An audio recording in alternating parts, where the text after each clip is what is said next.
மீண்டும் உங்களை நாம் சந்திப்பதில் மிக்க மகிழ்ச்சி அடைகின்றோம். நான் இலங்கையில் இருந்து பதுளை போதனா வைத்தியசாலையில் இருந்து வைத்தியர் கிருஷான் வேதநாயகம். நாங்கள் பார்த்து கொண்டிருக்கின்ற விடயம் ஆண்களுக்கு ஆண்குறி விரைப்பு அடைய முடியாத தன்மை, இரெக்டைல் டிஸ்ஃபங்க்ஷனுக்குரிய காரணங்களை பற்றி நாங்கள் பார்த்து கொண்டு இருக்கின்றோம். என்னுடைய நேரடியாக தொடர்பு கொள்ள விரும்பினால் வெளியூர் என்பர்கள் 0094 777 35 62 45 மூலம் தொடர்பு கொள்ள முடியும். உள்ளூர் என்பர்கள் 0777 35 62 45 மூலம் தொடர்பு கொள்ள முடியும். அதாவது இன்று பார்க்க போற விடயம் என்னவென்றால், ஒரு ஆணினுடைய ஆண்குறியிலே உருவ அமைப்பிலேயும் அதனுடைய உருவ அமைப்பிலே ஏற்படுகின்ற குறைபாடுகள், இதன் காரணமாக எவ்வாறு அந்த ஆண்குறியினுடைய தொழிற்பாட்டை அந்த உருவ மாற்றமானது பாதிக்கின்றது என்பதை பற்றி பார்க்க போகிறோம். அதாவது அனட்டமிக்கல் அல்லது ஸ்ட்ரக்சரல் அப்நார்மாலிட்டிஸ் என்று சொல்லுவோம். அதாவது பிறப்பிலே இருந்து ஒரு ஆணினுடைய ஆண்குறியிலே இருக்கின்ற வித்தியாசமான அமைப்புகள் அல்லது அதனுடைய உருவ அமைப்பிலே ஏற்படுகிற வித்தியாசமான அமைப்பு காரணமாக ஒரு ஆண் சாதாரணமாக தன்னுடைய பெண் துடையுடனோ தன் மனைவியுடனோ பாலியல் ரீதியான தொடர்பு கொள்ள முடியாத ஒரு நிலைமையில இருக்கிறார். அதற்கு என்னென்ன உருவ மாற்ற பிரச்சனைகள் இருக்குது என்றால், நாம் முதலிலே சொல்லுவோம் ஹைப்போஸ்பீரியாசிஸ் அல்லது எபிஸ்பீரியாசிஸ். இதிலே முக்கியமாக நீங்கள் ஒரு பிள்ளை, உங்களுக்கு ஒரு ஆண் பிள்ளை இருந்தால் 2 விடயங்களை முக்கியமாக கவனிக்க வேண்டும். அந்த சிறு பிள்ளை, ஆண் பிள்ளை சிறுநீர் கழிக்கின்ற போது சிறுநீர் நல்லாக வீசி போகிறதா அல்லது பாய்ந்து போகிறதா என்று முதல் கவனிக்க வேண்டும். அல்லது சில பிள்ளைகளுக்கு சிறுநீர் அப்படி வீசி போகாமல் பாய்ந்து போகாமல் கால்களிலேயே விடும். அதே நேரத்தில் 2வதாக ஒரு பிள்ளையினுடைய ஆண் பிள்ளையை நீங்கள் பார்க்கின்ற போது கவனிக்க வேண்டிய முக்கிய விடயம் என்ன, இந்த ஆண் குறியில இருக்கின்ற சிறுநீர் துவாரம், அதாவது சிறுநீர் வெளியேறுகின்ற வழி, இது சரியாக அந்த ஆண் குறியினுடைய சென்டரிலே நடுவிலே இருக்கிறதா என்று பார்க்க வேண்டும். மிகவும் முக்கியமானது. எனவே அந்த ஆண் குறியில இருக்கின்ற அந்த சிறுநீர் செல்கின்ற சிறுநீர் வழிப்பாதை நடுவிலே இருக்கின்றதா அல்லது கொஞ்சம் மேலே இருக்கின்றதா அல்லது கீழே இருக்கின்றதா. எனவே இதை வைத்துக் கொண்டுதான் நாங்கள் ஹைப்போஸ்பீரியாசிஸ் எபிஸ்பீரியாசிஸ் என்று சொல்லுவோம். அதாவது ஒரு ஆண் குறியிலே இருக்கின்ற சிறுநீர் பாதை நடுவிலே இல்லாமல் கொஞ்சம் கீழே இருந்தால் அதை நாங்கள் ஹைப்போஸ்பீரியாசிஸ் என்றும், மேலே இருந்தால் அந்த ஆண்குறியிலே அந்த நடுவில் இருக்கிற சிறுநீர் பாதை நடுவிலே இல்லாமல் ஒரு சைட்ல வந்து திறக்கும். எனவே அவர் சிறுநீர் பெய்கின்ற போது நேரடியாக இப்படி போகாது, ஒரு சைட்லே தான் இந்த சிறுநீர் வெளியேறும். அதே போலதான் மேலே இருக்குமா இருந்தால் எபிஸ்பீரியாசிஸ் என்று சொல்லப்படுகிற இந்த சிறுநீர் வழிப்பாதை மேலே இருக்குமாக இருந்தால் அந்த சிறுநீரானது மேலே தான் வருமே தவிர நேரடியாக இப்படி பாய்ந்து போகாது. இது முக்கியமாக ஒவ்வொரு பெற்றோரும், அது அம்மாவாக இருக்கலாம், அப்பாவாக இருக்கலாம், யாராகவும் இருக்கலாம், கட்டாயமாக ஆண்கள் தான் ஆண் பிள்ளைகளை பார்க்க வேண்டிய தேவையில்லை, அம்மாமாரும் பார்க்கலாம். அந்த பிள்ளைகளுக்கு என்ன செய்ய வேண்டும், முக்கியமாக சிறுநீர் பெய்கின்ற போது சிறுநீர் எல்லாம் பாய்ந்து போகிறதா அல்லது கால்களிலே விழுகிறதா. கால்களிலே அப்படி விடுமாக இருந்தால், பாய்ந்து போகாவிட்டால் உடனடியாகவே ஒரு வைத்தியரை நீங்கள் காண வேண்டும். ஏனெனில் அது உங்களுடைய பிள்ளையினுடைய உயிருக்கு கூட ஆபத்து விளைவிக்கும். ஏனென்றால் நேரடியாக சிறுநீர் பாய்ந்து போகாமல் கால்களிலே விழுந்தால் அந்த சிறுநீர் வழிப்பாதையிலே ஒரு தடை, அதை நாங்கள் போஸ்டீரியர் யூரேத்ரல் வால்வ் என்று சொல்லுவோம், ஒரு தடை இருக்கிறது. இந்த தடை காரணமாகத்தான் அந்த சிறுநீர் பாய்ந்து போகாமல் கால்களிலே விடுகிறது.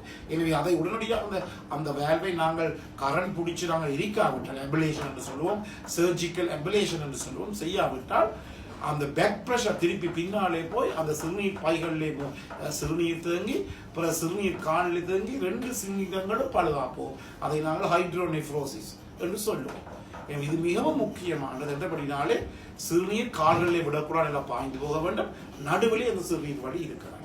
எனவே சில ஆண்களுக்கு சின்ன காலத்திலே பெற்றோர் என்ன செய்து விடுவார்கள், அந்த பிள்ளைகளை அவர்கள் கவனிக்காமல் விடுவார்கள், அந்த பிள்ளைகளை அவர்கள் கணக்குக்கு எடுப்பதில்லை. எனவே இந்த நிலைமைகளிலே என்ன நடைபெறுகிறது என்றால், அவர்கள் திருமணம் முடித்த பிற்பாடு மனைவிதான் இதை காணுகிறார். அதான் பெரிய கவலையாக இருக்கிறது. இது மட்டும் ஒரு 30-40 பேர் கூட வந்திருப்பார்கள். மனைவி பார்த்துத்தான் சொல்லுவார், ஐயா இவர் சிறுநீர் வைக்கின்ற போது ஒரு நேரடியாக செல்ல வேறு வழியிலே செல்லுகிறது, இவருடைய முன் தோல் பின்னாலே இழுக்க முடியாமல் இருக்கிறது போன்ற விடயங்களை மனைவி கவனிக்கிறார். அது சொல்லலாம். எனவே இது மிகவும் பிழையாகும். இது ஒரு தாயினுடைய ஒரு தகப்பனுடைய பிள்ளை பிறந்த அன்றிலே இருந்து பார்க்க வேண்டிய ஒரு விடயமாக இருக்கின்றது. இல்லாவிட்டால் என்ன நடைபெறும், இந்த பிள்ளை திருமணம் முடித்த பிற்பாடு மனைவியுடன் தாம்பத்திய உறவிலே ஈடுபடுகின்ற போது, செக்ஸ் வைத்துக் கொள்கின்ற போது அங்கு பெரிய ஒரு தர்ம சங்கடமான நிலைமை ஏற்படும். அந்த தர்ம சங்கட நிலையிலே அவர்கள் வைத்தவர் வந்து கண்டு தங்களுடைய பிரச்சனையை விளங்கப்படுத்த கூட அவர்களுக்கு ஏதாவது ஒரு நிலைமை ஏற்படும். எனவே இதை நீங்கள் முக்கியமாக கவனிச்சு கொள்ள வேண்டும். சில பேருக்கு இன்னொரு பிரச்சனை இருக்கிறது. சிறு வயதிலிருந்தே மைக்ரோ பீனிஸ் என்று சொல்லப்படுகிற மிகவும் ஒரு சிறிய ஒரு ஆண்குறி இருக்கு. இதை நாங்கள் மைக்ரோ பீனிஸ். இதுக்கு பல காரணங்கள் இருக்கலாம். ஒன்று உங்களுக்கு தெரியும், எங்களுடைய மூளையினுள்ளே இருக்கின்ற பிட்யூட்டரி கிளாண்ட், கபச்சுரப்பி என்று சொல்லுவோம். இந்த கபச்சுரப்பி தான் மிகவும் முக்கியமானது. என்னத்துக்கு என்றால் எங்களுடைய உடல் முழுவதும் ஒழுங்காக செயல்படுவதற்கு. இந்த கபச்சுரப்பியில இருந்து சில நேரத்தில் ஹோமோன்கள்ல ஏதாவது குறைபாடு இருக்குமாக இருந்தாலும் அந்த பிள்ளைக்கு, இந்த ஆண் பிள்ளைக்கு சிறு வயதிலேயே ஆண் குறியினுடைய வளர்ச்சி போகாமல் இருக்கும். சில இடங்களில் உண்மையாக நாங்கள் மிகவும் சந்தோஷத்துடன் பேச வேண்டிய விடயம் என்னவென்றால், சில அம்மா பல அம்மாக்கள் தங்களுடைய ஆண் பிள்ளைகளை எங்களிடம் அனுப்பி இருக்கிறார்கள்.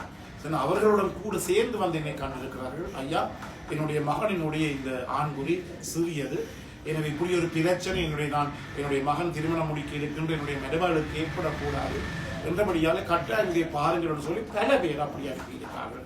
அதே போல சில இடங்களிலே அதாவது ஒரு ஆணினுடைய மனைவி அந்த ஆணினுடைய தாய்க்கு, மாமியாருக்கு போய் சொல்லி இப்படி ஒரு பிரச்சனை இருக்கின்றது என்று சொல்லி என்னுடைய மகனுக்கு என்று சொல்லி அந்த மாமியார், அந்த ஆண் மகனின் தாயார் எங்களிடம் கூட அழைத்து வந்த சந்தர்ப்பங்களும் எங்களிடம் இருக்கிறது. எனவே முக்கியமாக இந்த மைக்ரோ பீனிஸ் என்று சொல்லுகின்ற போது ஒவ்வொரு அளவு இருக்கிறது. சாதாரணமாக ஒரு ஆண்குறி விரைப்படைந்திருக்கின்ற போது 3-4 இன்ச் கட்டாயமாக இருக்க வேண்டும். அதே நேரத்தில் எங்களை போன்ற தொக்கையானவர்கள், குண்டானவர்கள் அல்லது கொஞ்சம் உடம்பு இருக்கிறவர்களுக்கு இந்த ஆண்குறியினுடைய ஒரு பகுதியானது, இந்த ஆண்குறி அந்த பியூபிக் ஏரியா என்று சொல்லுவோம், இந்த ஆண்குறி பகுதியிலே என்ன செய்திருக்கும், புதைந்திருக்கு. அந்த நிலைமையில் நாங்கள் பார்க்கின்ற போது ஆண்குறி சிறியதாகத்தான் தென்படும். ஆனால் அதன் பிற்பாடு என்ன நடைபெறும் என்றால், எழுச்சி அடைகின்ற போது, ஆண்குறி விரைப்படைகின்ற போது ஒரு சாதாரணமான நிலைமை அது அடையும். இந்த இடத்துல நாங்கள் பார்க்க வேண்டியது அவருக்கு மைக்ரோ பீனிஸ் அல்ல, அவருக்கு என்ன இருக்கின்றது என்றால் இந்த அவர்களை இருக்கின்ற ஃபேட்டி டிஷ்யூ, அடிப்போஸ் டிஷ்யூ சொல்லுவோம். அந்த ஆண்குறி பகுதியை சுற்றி இருக்க அடிப்போஸ் டிஷ்யூக்குள்ளே இந்த ஆண்குறி புதைந்து இருக்கின்றபடியாலே, இது சாதாரணமாக குண்டானவர்களுக்கு தான் ஏற்படுகிறது. புதைந்து இருக்கின்றபடியினாலே அந்த ஆண்குறி நீளத்தை எங்களாலே கணிப்பிட முடியாது இருக்கு. இந்த மைக்ரோ பீனிஸுடைய அளவையும் அதே நேரத்திலே விதைகளுடைய அளவையும் அளப்பதற்காக பல மீட்டர்கள் எங்களிடம் இருக்கின்றது. அதை நாங்கள் ஆங்கிலத்தில் சொல்லுவோம் ஓகிடோமீட்டர் என்று சொல்லுவோம். விதையினுடைய அளவை அளப்பதற்காக இதை நாங்கள் சில சிறு பிள்ளைகளுக்கு, பிரச்சனை இருக்கிற பிள்ளைகளுக்கு நாங்கள் செய்து கொள்ளக்கூடியதாக இருக்கின்றது. இவையெல்லாம் இந்த மைக்ரோ பீனிஸுடைய அளவை அளக்கக்கூடிய ஒன்றாக இருக்கிறது. அதே நேரத்திலே சாதாரணமாக நான் சொல்லுவது என்னவென்றால், அதாவது ஒரு ஆண்குறியை, ஒரு வாழைப்பழத்தின் ஆண்குறி விரைப்புத்தன்மையை நான் ஒரு வாழைப்பழத்தின் ஒப்பிடுவது அழகு.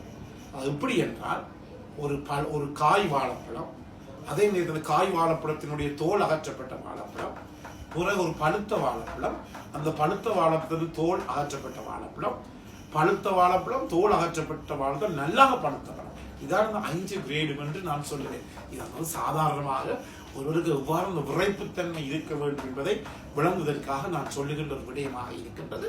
அடுத்த நிகழ்ச்சியிலே இதை பற்றி நாங்கள் விவரமாக பார்க்கலாம். எனவே இந்த நிகழ்ச்சி உங்களுக்கு பிடித்திருந்தால் மறக்காமல் மற்றொரு அறிமுகப்படுத்துங்கள், லைக் பண்ணுங்கள், ஷேர் பண்ணுங்கள். யூடியூப்ல பார்ப்பவர்கள் இந்த பெல் சைனை மணி சைனை அமர்த்தி சப்ஸ்கிரைப் பண்ணுங்கள். டிக்டாக்லே கட்டாயமாக ஃபாலோ பண்ணுங்கள். சந்திக்கும் வரை நன்றி, வணக்கம்.